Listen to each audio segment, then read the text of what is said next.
Kan itu dia maunya nanyanya sanad kali, bukan riwayat ya teman-teman ya.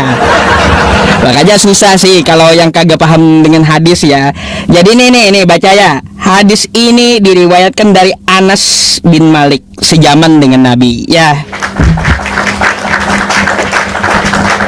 Nah, tuh. Oke. Tuh udah jawabannya ya. Nanti ya malah ditanya lagi, itu hadis riwayat Tabrani siapa periwayatannya? Kalau dia tanya kan itu hadis riwayat Tabrani ya, seperti apa sanatnya itu baru betul ya. Aduh. Tapi nggak apa-apa, kita maklumi ya untuk masalah itu ya teman-teman. Berkaitan tentang jawaban dia masalah Roh Kudus gitu ya.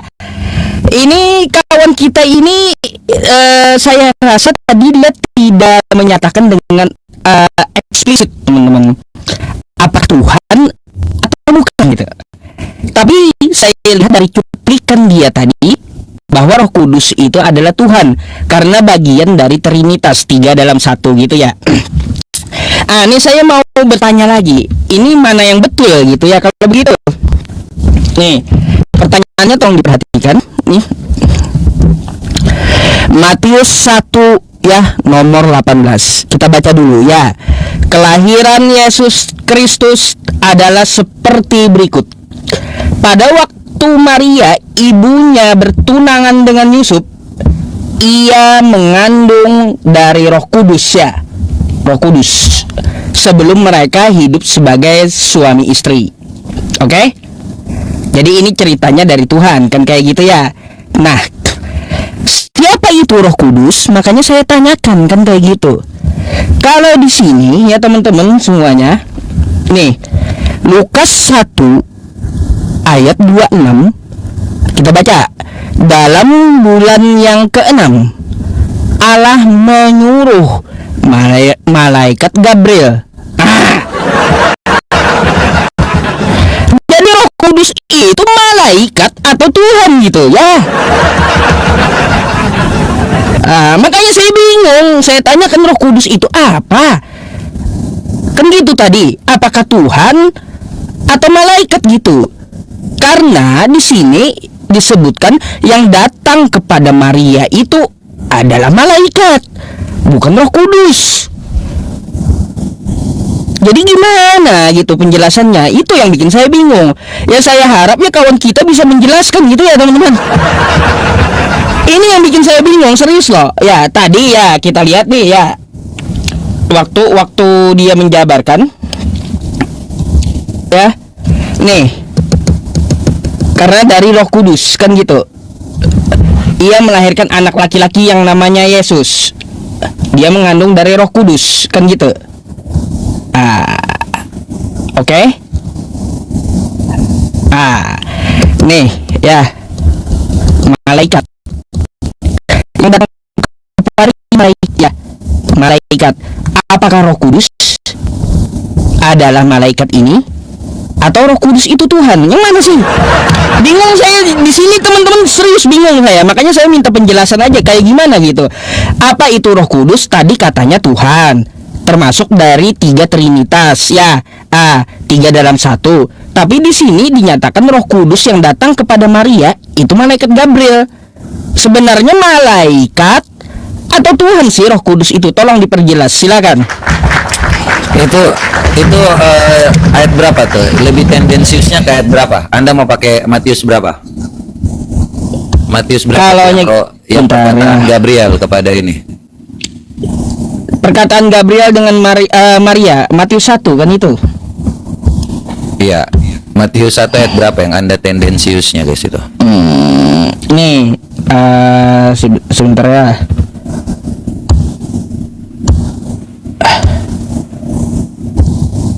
Hilang datanya bentar. Maria mengandung dari Roh Kudus, bentar.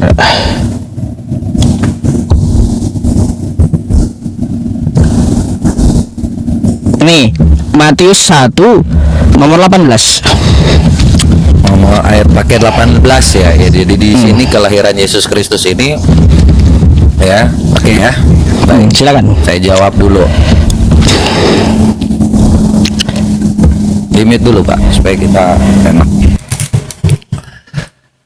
Jadi kalau di sini jelas ya, kalau tentang pertanyaannya kita tahu bahwa malaikat itu berbeda dengan yang namanya Roh Kudus, Pak.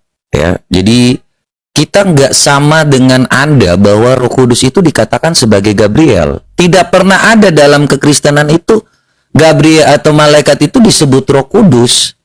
Ya, di sini dengan jelas ya, kalau ketika waktu Tuhan Yesus dibaptis dikatakan bahwa sesudah Yesus dibaptis, Yesus keluar daripada air itu, dan pada waktu itu juga langit terbuka dan melihat Roh Allah seperti burung merpati turun di atasnya.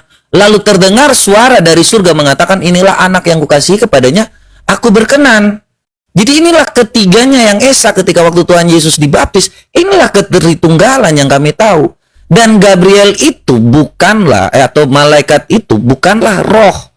Ya, bukanlah Roh Kudus. Tidak pernah ada orang Kristen mengatakan bahwa Gabriel itu seperti kalian. Karena kalian memang tidak mengerti tentang yang namanya Roh Kudus. Karena Allahmu sendiri juga mengatakan di dalam surah Al-Isra ayat 85, ya.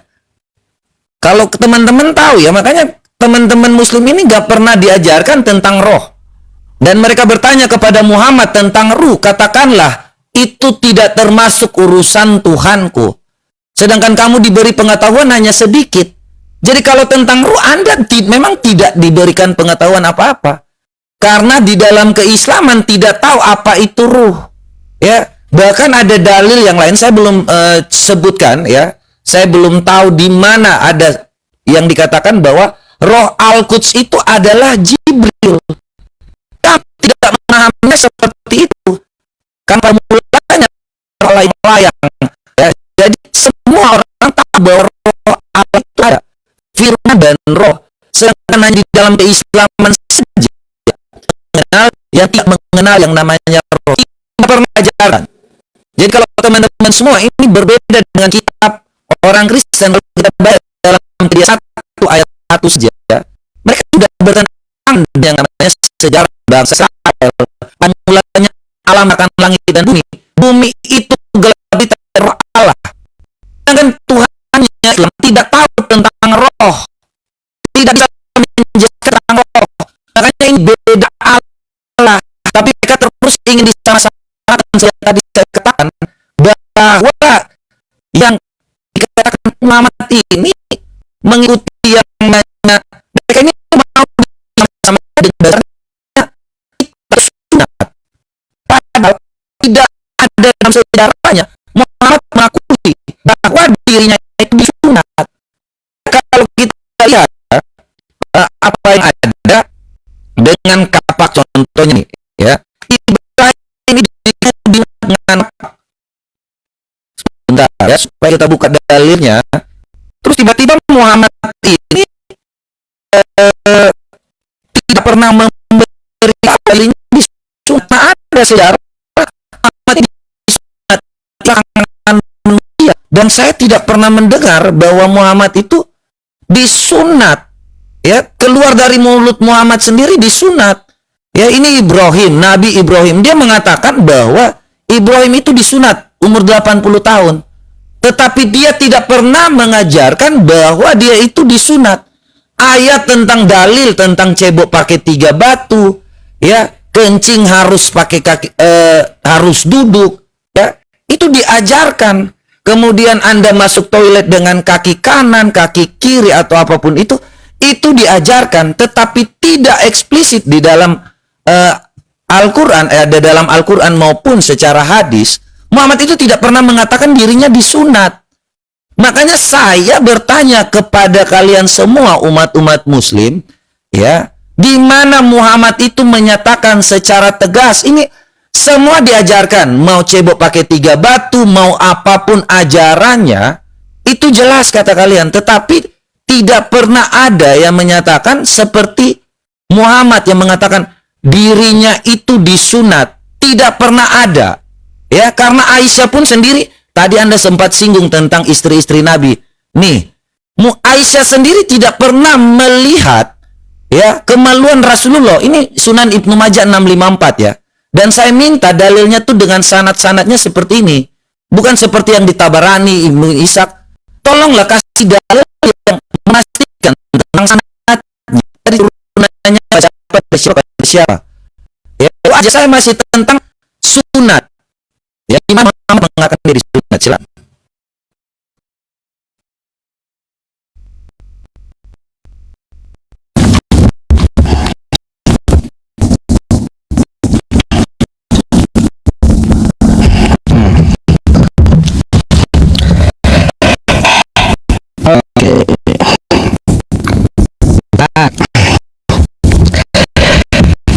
Oke ya teman-teman, sebenarnya sih pertanyaannya sudah terjawab gitu ya dari tadi. Cuma teman-teman kita yang satu ini ngotot ya. Kan dalil ya dari Nabi sendiri kan diminta ya, seru tuntutannya teman-teman. Kalau gitu saya ulangi aja gitu dah. Nih ya, min karomati Allah anit maktun wala ahan sawadi, termasuk bagian kemuliaan dari Allah yang dianugerahkan kepadaku adalah aku, kata Nabi Muhammad ya, dalam keadaan khitan. Gimana sih? Ya, ada di riwayat siapa? Anas bin Malik sejaman dengan Nabi ya. Terus ya memang ya kalau masalah sanad ya Romi dan Anas. Terus keberani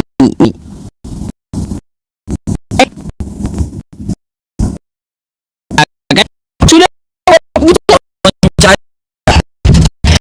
Nah, kayak gini ya, dapat mengetahui hadis itu apakah dhaif atau lemah atau hasan atau dari rawi, kan kayak gitu. Nah, menurut Isa dulu kalau kayak gitu. Nah, kayak gitu saya tanya balik Anda gitu. Kalau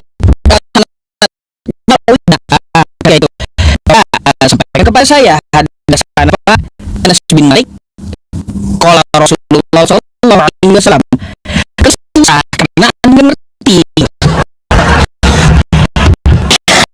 Jadi ya saya harap kawan kita jangan sampai berkutat di situ aja, nggak ada kemajuan kalau udah dijawabkan kayak gitu. Berkaitan tentang masalah jawaban dia, teman-teman, saya heran gitu.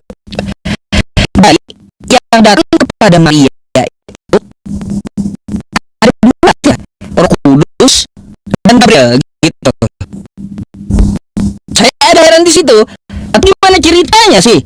Karena apa, teman-teman ya? Nih, mari kita baca ya. Ya.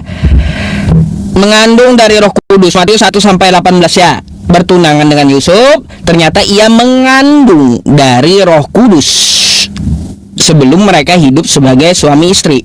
Jadi Maria ini ya teman-teman semuanya ya, ada yang mendatangi ya ceritanya ya.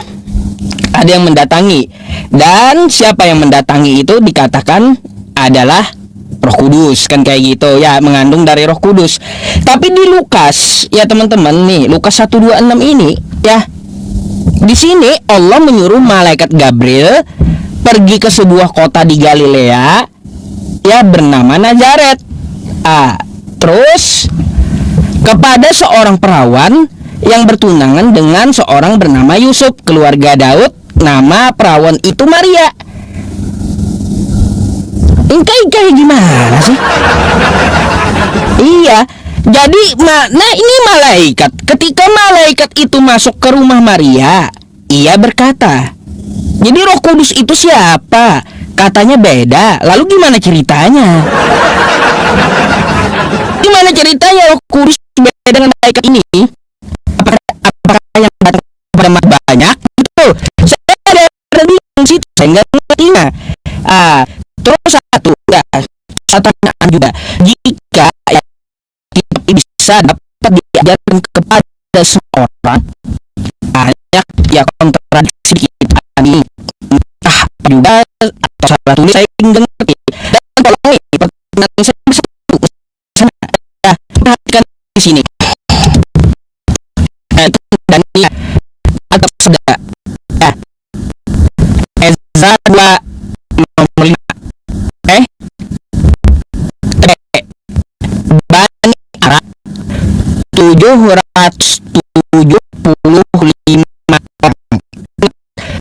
775 ya 775 oke. Yang satunya ya Nehemia nomor 10 Bani Arab 650.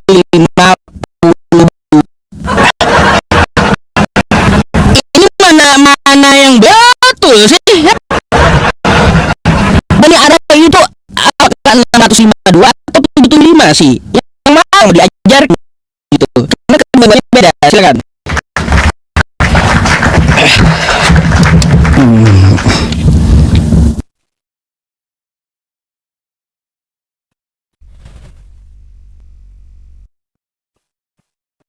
Oke ya, jadi kita langsung jawab aja terkait dengan apa yang tadi dia masih dalam kebingungan ya, terkait dengan penulisan Lukas dan penulisan Matius. Siapa yang sebenarnya datang kepada Maria? Jadi penyampaian itu jelas, yaitu dari Gabriel ya, dari Tuhan kepada Maria ya. Penulisan ya, jadi orang Kristen itu tahu dengan seksama ya bahwa apa yang mereka tulis tentang firman yang hidup itu ini dalam 1 Yohanes ayat 1 ya. Ya, jadi buat teman-teman semua, ini dari sudut pandang. Justru kesaksian orang itu harus seperti itu, teman-teman.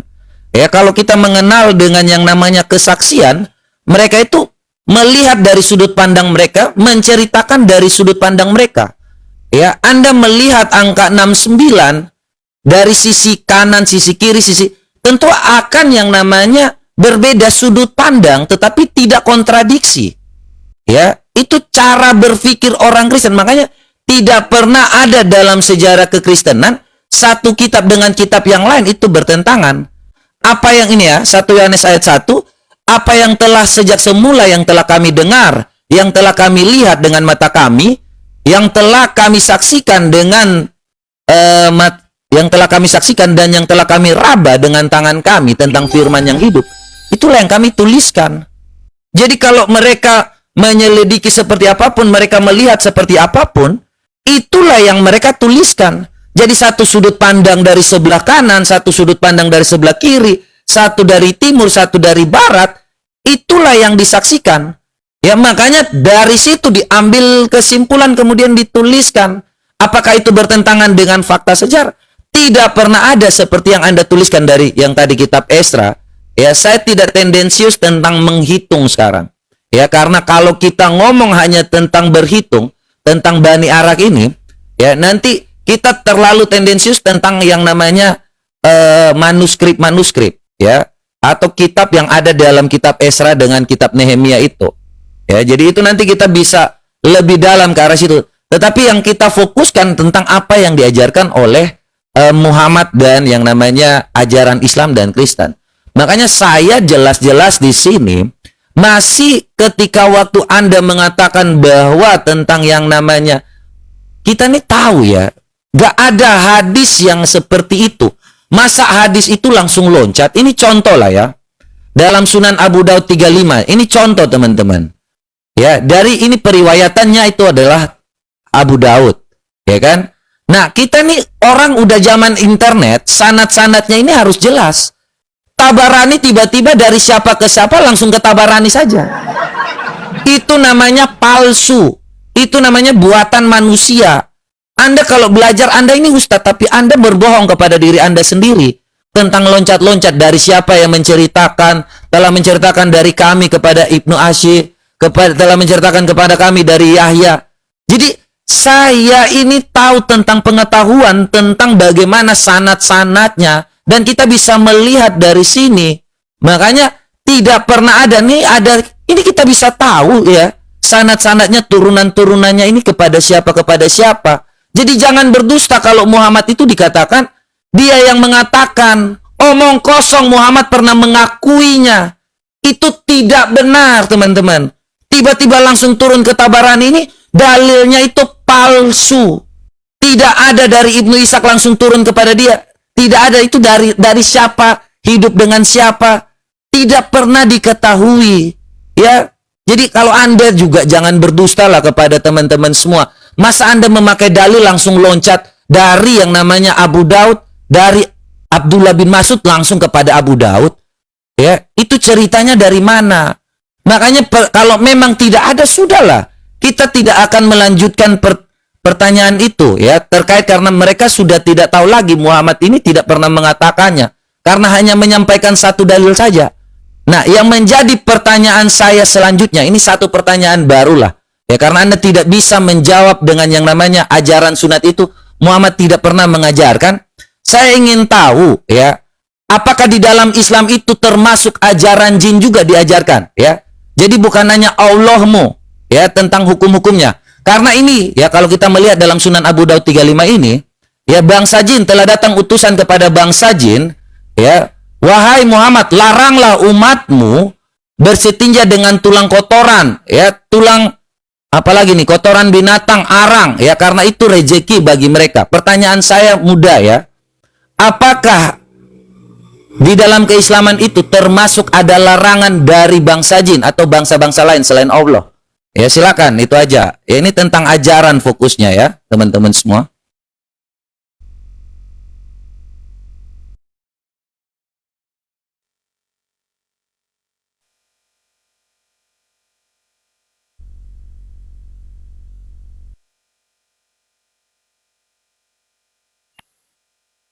Nggak ada itu.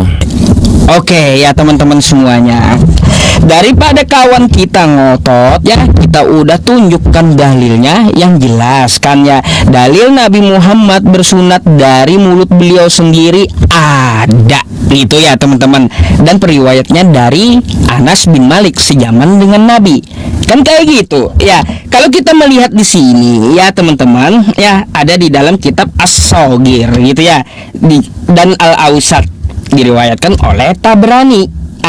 Jadi teman kita ini juga nggak tahu, dia nggak paham kalau loncat seperti itu namanya hadis mursal gitu ya. Aduh.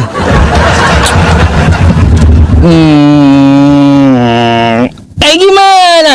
Kau coba-coba mengkritik hadis tapi kau kagak tahu hadis gitu. Kayak gimana kawan kita ini ya. Jadi saya bingung teman-teman menjelaskannya, mau dijelaskan orangnya nggak paham juga masalahnya.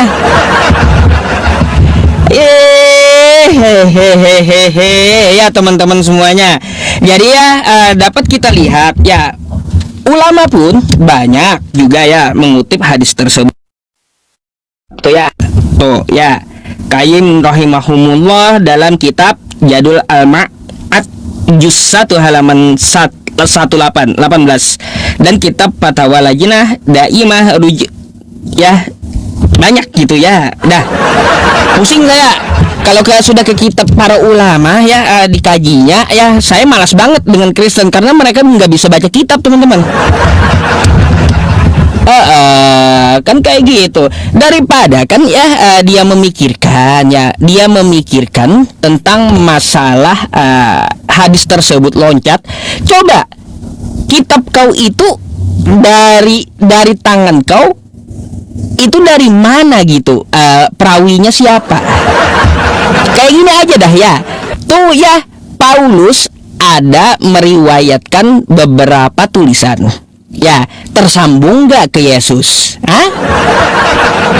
Coba, lebih baik kau pikir itu kan kayak gitu ya. Dari Yesus turun ke Matius, turun lagi ke siapa, sampai ke Paulus. Ayo, nggak jelas ya teman-teman. Susah-susah gitu mikirin hadis itu yang satu itu ya, karena terjawab. Lebih baik dipikirkan aja ya, dipikirkan aja dari mana tuh sanadnya Paulus, siapa perawinya Paulus sampai Yesus gitu loh. Ada ya teman-teman, betul gak kata saya ya. Nah terus ya teman-teman semuanya berkaitan tentang masalah jawaban dia tentang masalah kontradiksi, saya tidak mengambil hal itu ya. Yang kita bahas ini ajaran. Loh, ini kan tertera di kitab Anda. Kitab Anda ini kan diajarkan ya kayak gitu. Ketika Anda mau mengajarkan kitab Anda, kalau tulisannya dua kayak gitu beda, mau yang mana kita ajarkan? Yang satu bilang 775, yang satu bilang 652. Yang satu bilang Tuhan, yang satu bilang malaikat. Mana yang mau kita ajarkan? Makanya ini yang perlu saya pertanyakan dulu sebelum kalian ajarkan ke jemaat Kristen gitu. Saya pertanyakan dulu isi kitabnya seperti apa. Udah baguskah? Udah gimana gitu biar bisa diajarkan kepada jemaat kah? Atau belumkah? Coba bayangkan teman-teman. Coba kita pikir. Kalau ada dua ya, ada dua. Satu bilang 775, satu bilang 652. Mana yang mau kita ajarkan ke murid kita? Yang satu bilang Tuhan, yang satu bilang malaikat. Yang mana mau kita sampaikan ke murid kita? Ayo. Terus di sini saya mau nambah pertanyaan lagi ya. Saya kebanyakan bingungnya gitu ya. Kebanyakan bingungnya nih ya teman-teman. Saya mau tanya lagi nih. Nih Bang, ya perhatikan ya. 2 Raja-Raja 826. Ia berumur 42 tahun waktu jadi raja. Ya, dan setahun lamanya ia memerintah di Yerusalem. Nama ibunya Atalia, cucu Omri raja Israel. Di sini siapa? 42 tahun ya. Berumur 22 tahun ya, 22 tahun. Umur Ahasia pada masa itu 22 tahun ya. Nah, kalau kita lihat di kitab lainnya, saya minta waktu sedikit ya. Boleh?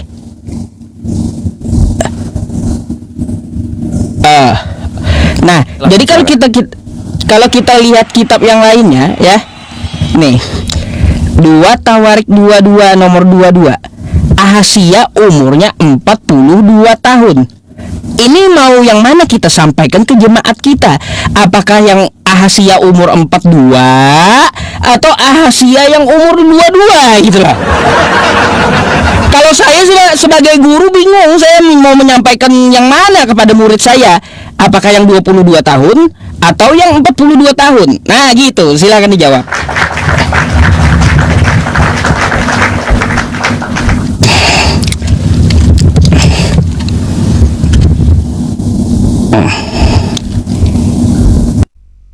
Ya, itu kameranya dibalik dulu Pak Ustadz biar jangan ini.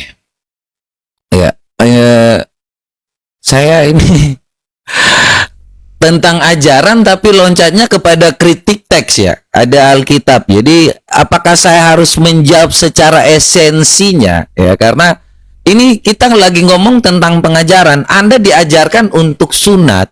Saya fokusnya kepada pertanyaan saya karena seluruh umat Islam di dunia ini merasa bahwa mereka itu mengikuti Muhammad.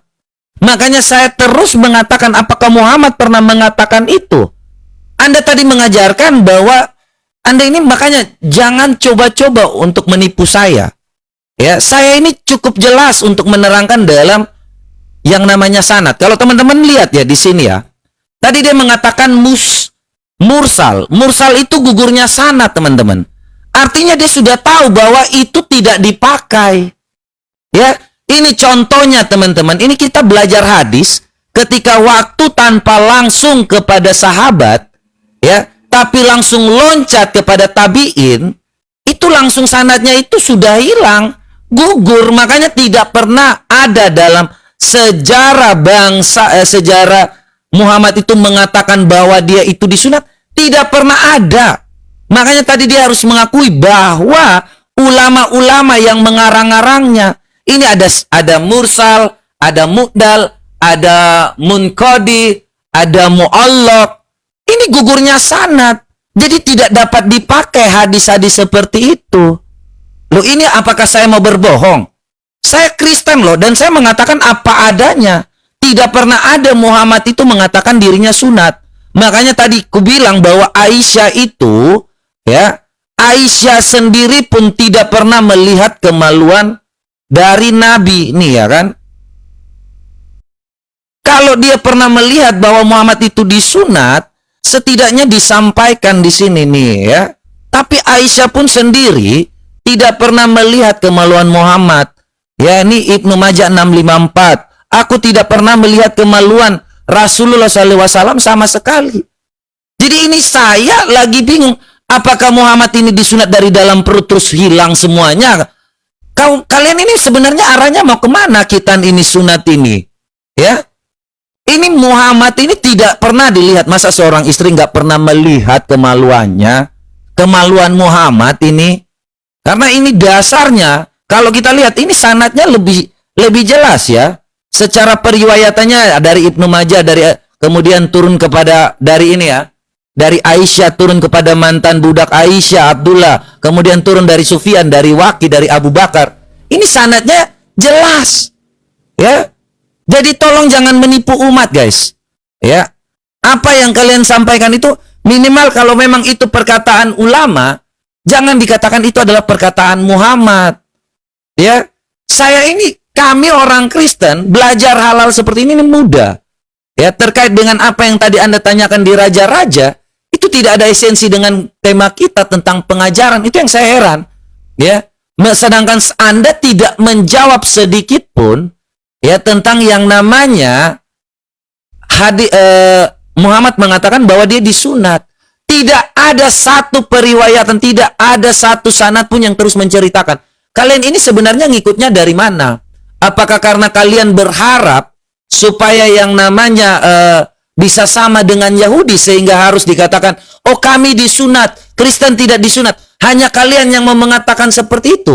Karena tidak pernah secara fakta, sejarah tidak pernah ada Islam itu atau di tanah Arab itu, atau yang namanya orang-orang kaum pagan Quraisy itu disunat. Ya, kemudian Islam pun mengajarkan bahwa yang disunat itu juga perempuan. Tidak pernah ada. Makanya apakah ini ajaran dari jin? Tadi ku tanya satu lagi pertanyaanku. Ketika Muhammad diajarkan oleh para jin, ini Muhammad diajarkan oleh para jin ya. Sunan Abu Daud 35. Telah menceritakan kepada kami ya, kemudian utusan bangsa jin datang kepada Muhammad. Nih ya. Berkata, wahai Muhammad, laranglah umatmu bersih tinja dengan tulang atau kotoran atau arang ya. Dan ini larangan teman-teman ya. Karena ini untuk rejeki dari bangsa jin. Makanya ku tanya, apakah Islam ini berdasarkan ajaran dari bangsa jin juga? Mereka ini jin ini termasuk yang namanya umat Islam loh ya. Tolong apakah benar ya yang disampaikan di sini?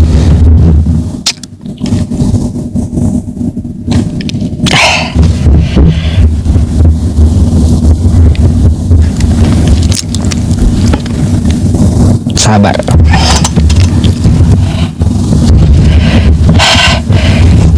Teman-teman, benar nggak apa kata saya? Kalau saya jelaskan kan nggak paham dia pasti. Jadi gimana caranya gitu ya? Bingung saya teman-teman. Kalaupun kita jelaskan dia nggak akan paham gitu. Jadi harus kayak gimana? Lalu dia buka Google, mursal itu artinya terputus. Ya saya pun tahu gitu. Tahu. Mursal itu artinya terputus langsung dari sahabat Nabi loncat ke tabiin, tahu. Tapi apakah hadis mursal ini bisa dipakai? Ada klasifikasinya. Gitu, ada klasifikasinya. Ya, apakah sahabat Nabi tersebut hidup dengan Rasulullah dan dapat dipercaya? Apakah dia siqoh atau tidak gitu? Ya, maka kalau dia siqoh bisa dipakai hadisnya. Apalagi kan itu dekat dengan Nabi yang hidup sejaman dengan Nabi langsung, yang mendengar perkataan Nabi langsung gitu loh. Ya, aduh teman-teman, saya agak ini ya teman-teman, agak bingung. Dia mau bahas sanad ya, tapi kitabnya aja kagak ada sanadnya gitu loh. Coba Paulus ya sanad ngambil dari mana? sampaikah ke Yesus? Kan kayak gitu ya. Paulus ngambil ke Spiritus atau ke atasnya ke Tetanus, kan kayak gitu. Saya nggak tahu itu kitab dari mana. Apakah sampai gitu dikonfirmasi oleh Yesus? Kalau kita kan ada kajian hadisnya ya teman-teman. Ya, ada kajian hadisnya. Makanya kita ya memfilter hadis, yang mana hadis itu lemah, yang mana hadis itu kuat, yang mana hadis itu hasan, kan kayak gitu. Yang mana hadis itu doif, yang mana mursal, nggak paham dia. Jadi yang tadi, dalil tadi tetap dipakai gitu, karena dia berkesinambungan dengan hadis yang lain, berkesinambungan juga dengan Al-Quran.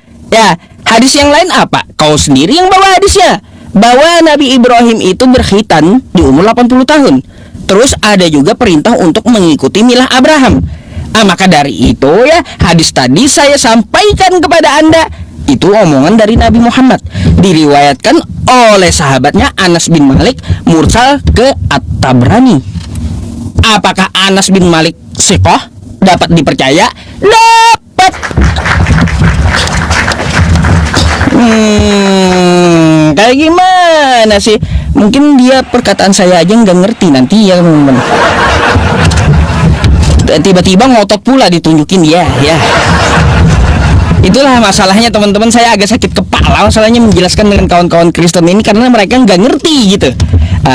Nggak ngerti masalahnya bagaimana sistemnya pengumpulan hadis tersebut gitu ya. Nah, berkaitan tentang masalah apa ya, pertanyaan saya, Ahasia umur 22 atau 42, mau mana yang kita sampaikan di perjanjian lama itu? Nggak dijawab juga. Lalu membahas tentang masalah jin. Ya, jin katanya mengajarkan Nabi Muhammad, laranglah umatmu cebok pakai tulang. Kan kayak gitu. Betul kan yang dia sampaikan tadi ya teman-teman? Sampai ke situ dia mikir ya, tapi kagak mau mikir kitabnya. Gajah di pelupuk mata kagak kelihatan, semut di seberang lautan itu kelihatan teman-teman. Kayak gimana itu? Kan kayak gitu. Oke. Kenapa speaker kenapa? Capek saya teman-teman ya. Berapa kali saya mengulangi hadis yang saya sampaikan tadi gitu. Ya, coba tolong dijawab dulu ya. Gimana sih maunya kita menyampaikan kalaunya ada dua penulis yang berbeda dari kitab Anda? Mana yang mau kita sampaikan kepada jemaat kita? Karena kedua-duanya itu beda gitu loh. Apa yang mau kita ajarkan? Dan coba kalau kitab Anda itu jelas ya, seperti hadis tadi ya, coba jabarkan kepada saya Paulus bin siapa ya, terus juga Paulus ini ngambil tulisan dari mana ya, siapa saksinya kehidupannya kayak gimana, kan kayak gitu.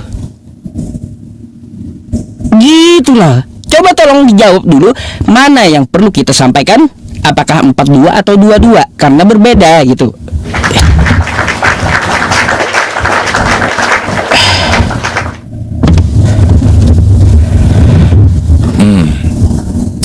Oke ya. Ini kita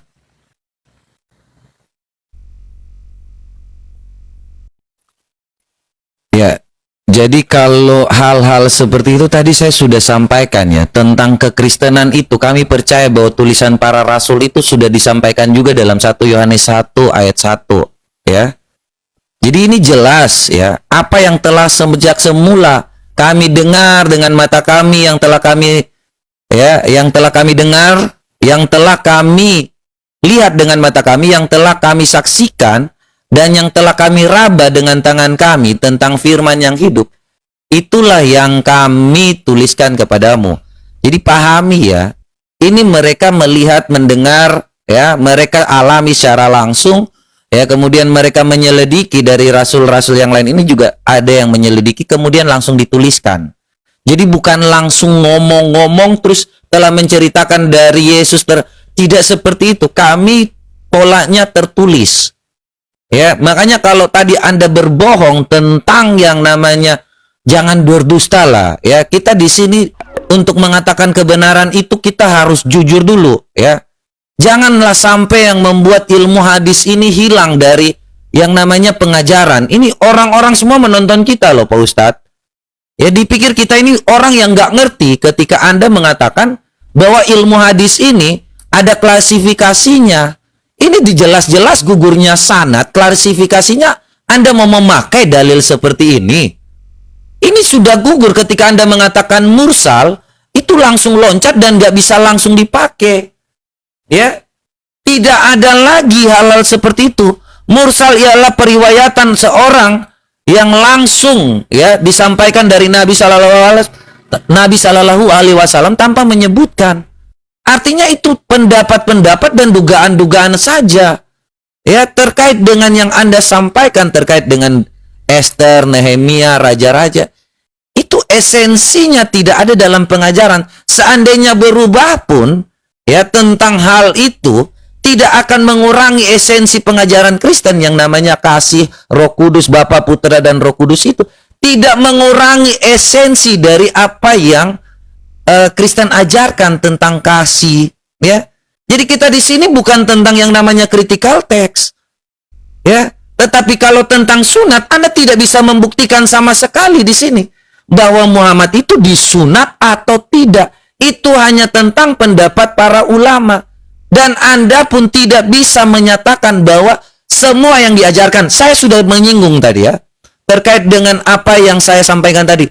Bahwa Islam ini mengajarkan cebok pakai 3 batu, bahkan pakai tulang, bersih tinja dengan tulang pun, ya, tidak boleh pakai tulang pun. Ini diajarkan dari siapa? Dari jin. Jin mengajari Muhammad. Nih, telah datang utusan dari bangsa jin.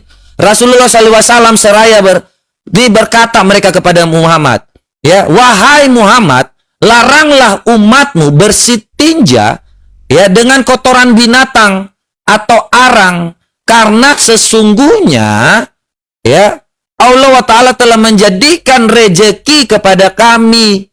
Jadi jangan ya ini ya. Kemudian Muhammad melakukan apa? Ya, Muhammad pun kemudian melarang umatnya untuk bersetinja dengan yang namanya kotoran. Nah, ini yang menjadi esensi kalian. Kalian ngikutin nabi kalian. Kenapa dia mengikuti jin? Telah menceritakan dari jin kepada Muhammad. Muhammad menceritakan kepada umat-umatnya ini. Ya, tolong kamu. Ini makanya nggak ada yang disampaikan lagi di sini. Kalau memang sudah mentok di sini, apakah Islam ini juga diajarkan? Bukan hanya dari yang namanya Allah saja, tetapi jin juga melarang. Ini teman-teman kalau baca ya, ini larangan loh. Larangan dari jin. Apakah Islam ini bersekutu dengan yang namanya jin atau iblis juga ini? Makanya ada larangan-larangan. Ya, kemudian Anda tidak bisa menyebutkan bahwa yang namanya Muhammad itu mengatakan dirinya sunat. Karena kalian tuh hanya mau disama-samakan seperti bangsa Yahudi. Biar seperti Abrahamik. Padahal secara fakta sejarah, Ibrahim dengan Abraham itu sangat berbeda. Ibrahim disunat umur 80 tahun. Abraham 99 tahun. Ibrahim bapaknya namanya Asar, ya, sedangkan Abraham itu Tera. Apakah ini ajaran kalian, ajaran yang hanya untuk berdusta, ya, supaya kalian mau disama-samakan dengan ajaran Abrahamik? Tolonglah ya, apakah Muhammad itu diajarkan oleh jin? Silakan. Saya kira ini tidak jalan ya diskusinya ya.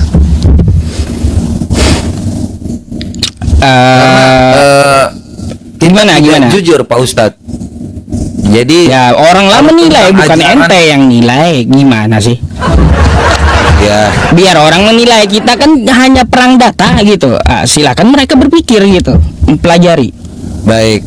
Jadi ini mau gimana? Mau lanjut atau gimana? Atau tadi kan ente duluan, berarti saya tanggapi dulu, habis itu closing.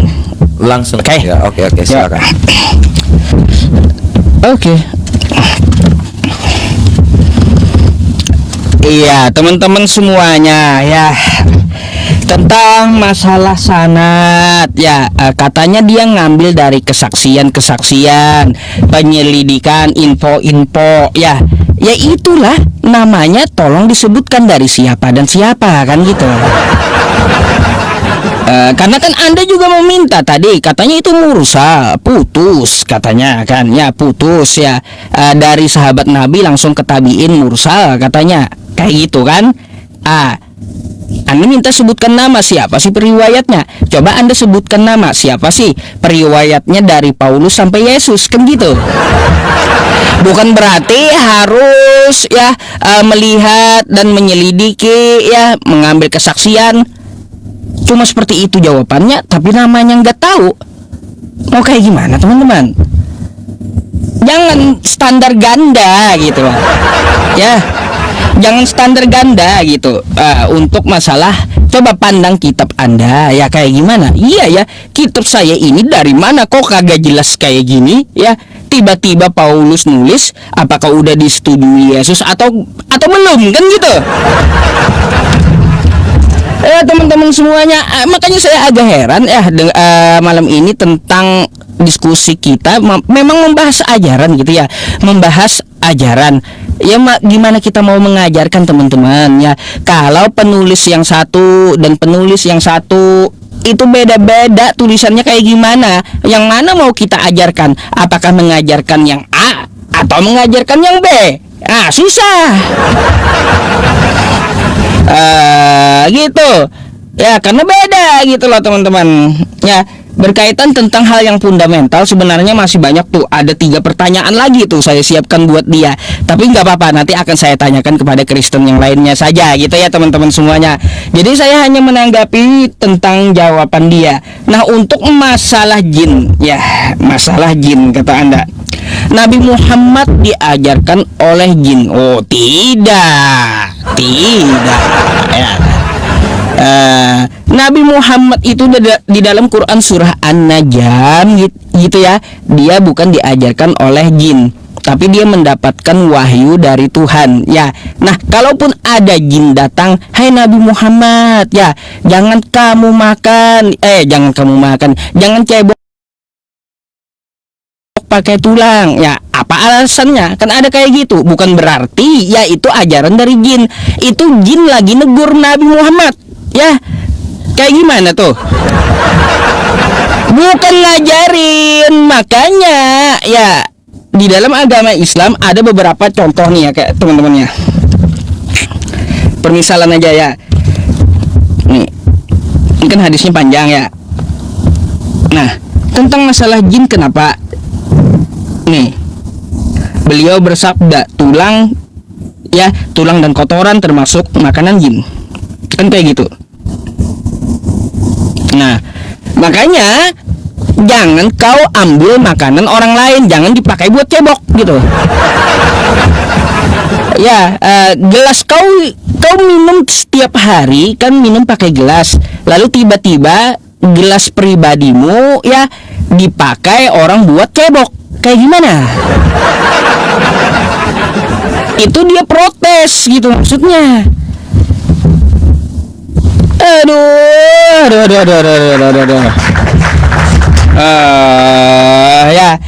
Bukan berarti jin itu mengajarkan, bukan.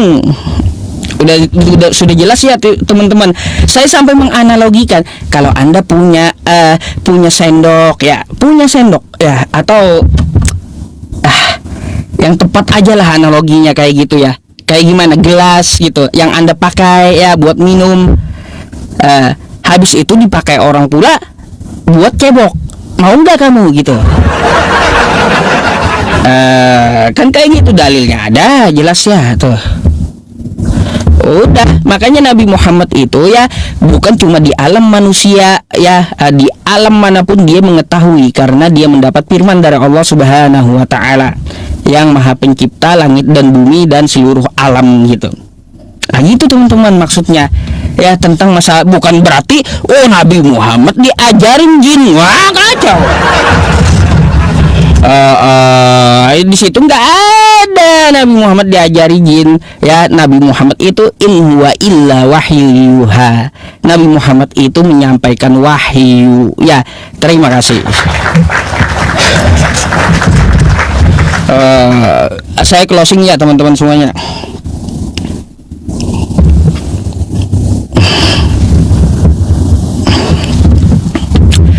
Ya teman-teman semuanya, saya rasa malam hari ini ya pengangkatan temanya memang luas banget gitu, luas banget ya dari diskusi kita ini ya. Tapi ada pelajaran yang patut kita ambil dari diskusi dengan Bang Robert ini ya. Kayak gitu ya. Ada yang perlu kita ambil apa? Contoh seperti penyampaian saya, kan kayak gimana kita mau mengajarkan kepada anak didik kita atau jemaat kita kalau di kitab sucinya kan itu bertabrakan kan kayak gitu. Nah, berkaitan tentang masalah Al-Qur'an kami ya. Al-Qur'an kami tidak pernah ada kontradiksi. Tidak pernah ada kontradiksi. Makanya mudah saya menyampaikan. Karena apa? Satu dasar dari Al-Quran semua muslim sama masalahnya. Kayak gitu. Mudah jadinya penyampaian. Kalau di dalam Al-Quran beda-beda juga, pusing saya mau sampaikan yang mana kepada jemaat saya, kan kayak gitu. Ya, jadi sempurnalah kalimat Allah Subhanahu wa taala ya teman-teman semuanya. Wa tammat kalimatu rabbika sidqan wa adla la mubaddila li kalimatih wa huwas samiul alim. Telah sempurna kalimat Tuhanmu, firman Tuhanmu yang mengandung kebenaran dan keadilan. Ya, tidak akan ada yang dapat mengubah Al-Qur'an ini. Dia Maha mengetahui. Kayak gitu. Makanya kan Al-Qur'an kita kalau diubah satu huruf saja ya, cetakannya salah, ributnya satu dunia. Padahal satu huruf Quran aja yang salah cetak, ributnya seluruh dunia. Itu artinya apa? Menandakan bahwa kitab itu sangat terjaga gitu ya teman-teman. Jadi seperti itu, ambillah hikmah dan ilmu ya malam ini dengan catatan-catatan yang kalian catat yang saya sampaikan. Kita hanya menjawab dengan data ya teman-teman, secara baik juga ya, berdiskusi itu dengan cara yang baik by data kan kayak gitu. Nah makanya saya menampilkan jawaban saya pakai data. Yang jelas kan kita bahas datanya juga, isinya seperti apa kan kayak gitu. Itu top sih ya. Saya suka diskusi kayak gitu. Tapi kalau diskusinya modal bacot ya, itu juga saya nggak suka teman-temannya. Jadi seperti itu, hal yang baik dipetik dari diskusi ini teman-teman semuanya. Di closing dengan Bang Robert ini ya, kita hanya menyampaikan saja ya, apa yang kita sampaikan itu pasti tidak akan diterima oleh dia gitu ya, tidak diterima. Tapi setidaknya kewajiban kita sudah selesai untuk mempertanggungjawabkan dan harus dijawab kan kayak gitu, bagaimana di dalam ajaran agama Islam. Jadi seperti itu. Di dalam ajaran agama Islam itu semua ya diatur, sudah dibilang, bukan cuma kasih tadi ya, karena kita akan dapat menemukan banyak hal di dalam Al-Qur'an. Contoh tentang masalah sains. Nah, tuh sains ada kan di dalam Quran. Ada. Contohnya ketika dua air laut bertemu, mereka tidak akan bercampur. Kan kayak gitu. Itu udah dikatakan oleh Al-Qur'an ya teman-teman semuanya. Sudah dikatakan di dalam Quran surah Ar-Rahman. Jadi nggak mungkin Al-Qur'an itu ya dari perkataan Nabi, karena Nabi kagak pernah ke tengah laut kan gitu. Jadi ya teman-teman, Al-Qur'an itu murni firman Allah Subhanahu wa taala, terjaga gitu ya. Mari kita tingkatkan ketakwaan ya dalam agama Islam itu ya teman-teman semuanya. Ajarannya banyak ya, tapi sebaik mungkin kita tawadhu dan berusaha untuk bertakwa kepada Allah Subhanahu wa taala. Jadi seperti itu ajaran Islam itu, berserah diri, pasrah diri kepada Sang Maha Pencipta, yaitu Allah Subhanahu wa taala ya teman-teman.